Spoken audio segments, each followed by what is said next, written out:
আসসালামু আলাইকুম, সকলকে স্বাগত জানাই জিআইএস নলেজ ল্যাবে।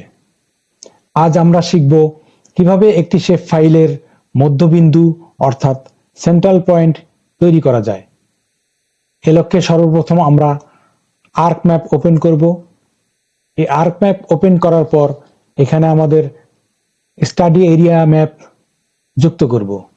এ লক্ষ্যে আমরা অ্যাড ডাটাতে ক্লিক করে আমাদের কাঙ্ক্ষিত ফোল্ডারটি সিলেক্ট করে দেব এবং কাঙ্ক্ষিত ফোল্ডারটির মধ্যে আমাদের এরিয়া অফ ইন্টারেস্ট যেটি আমাদের স্টাডি এরিয়া সিলেক্ট করে অ্যাড বাটনে ক্লিক করব।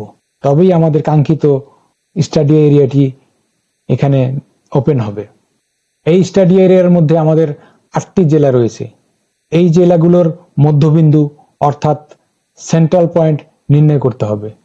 এই জন্য আমরা স্ট্যান্ডার্ড টুলবার হতে আর্ক টুল বক্স ওপেন করব।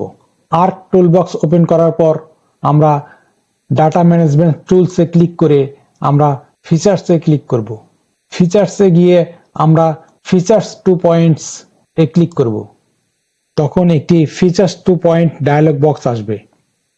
এখানে ইনপুট ফিচারে আমরা আমাদের রিজিয়ন অফ ইন্টারেস্ট যেটি স্টাডি এরিয়া রয়েছে এই স্টাডি এরিয়া সিলেক্ট করব এবং আউটপুট ফিচার ক্লাসে আমরা আমাদের কাঙ্ক্ষিত ফোল্ডারটি সিলেক্ট করে দিব যেই ফোল্ডারে এই ফাইলটি সংরক্ষিত অবস্থায় থাকবে।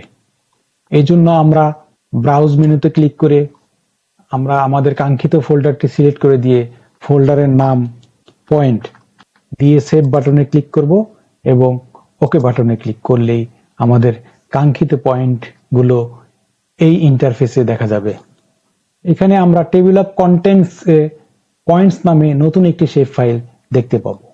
আমরা যদি আমাদের স্টাডি এরিয়াকে আনচেক করে দিই তবে আমরা এই পয়েন্টগুলোকে সুন্দরভাবে দেখতে পাবো। আমরা এই পয়েন্টগুলোর স্টাইল পরিবর্তন করার জন্য এই পয়েন্টের উপরে ডাবল ক্লিক করলে এখানে সিম্বল সিলেকশন ডায়ালগ বক্স আসবে। এখানে বিভিন্ন রকমের সিম্বল রয়েছে, আপনাদের পছন্দ মতো সিম্বল সিলেক্ট করবেন। আমি *3 সিম্বল সিলেক্ট করলাম। এরপর ডান পাশে সিম্বলের কালার এবং সাইজ পরিবর্তন করব। সিম্বলের কালার পরিবর্তন করার জন্য আমরা এখানে ক্লিক করলে বিভিন্ন রকম কালার আমরা এখানে দেখতে পাবো। আমরা পছন্দ মতো সিম্বল কালার সিলেক্ট করব এবং সাইজ পরিবর্তন করে দেব। সাইজ পরিবর্তন করে দিয়ে ওকে বাটনে ক্লিক করলেই আমাদের কাঙ্ক্ষিত সেন্টার পয়েন্টগুলো এখানে দেখা যাবে।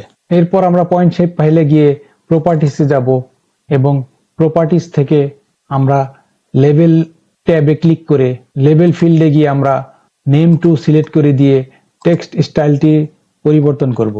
পরিবর্তন করে দেওয়ার পর আমরা অ্যাপ্লাই বাটনে ক্লিক করব এবং ওকে বাটনে ক্লিক করব। পরবর্তীতে আমরা পয়েন্ট শেপ ফাইলে রাইট বাটন ক্লিক করে আমরা লেবেল ফিচার চেক করলেই আমাদের কাঙ্ক্ষিত 6টি ডিস্ট্রিক্টের নাম এখানে আমরা দেখতে পাবো। এভাবে আমরা কোনো শেপ ফাইলের সেন্টার পয়েন্ট খুব সুন্দরভাবে তৈরি করতে পারি। ধন্যবাদ সবাইকে এই ভিডিওটি দেখার জন্য। এই ভিডিওটি যদি আপনাদের ভালো লাগে তবে আমার চ্যানেলটিকে সাবস্ক্রাইব করতে ভুল করবেন না।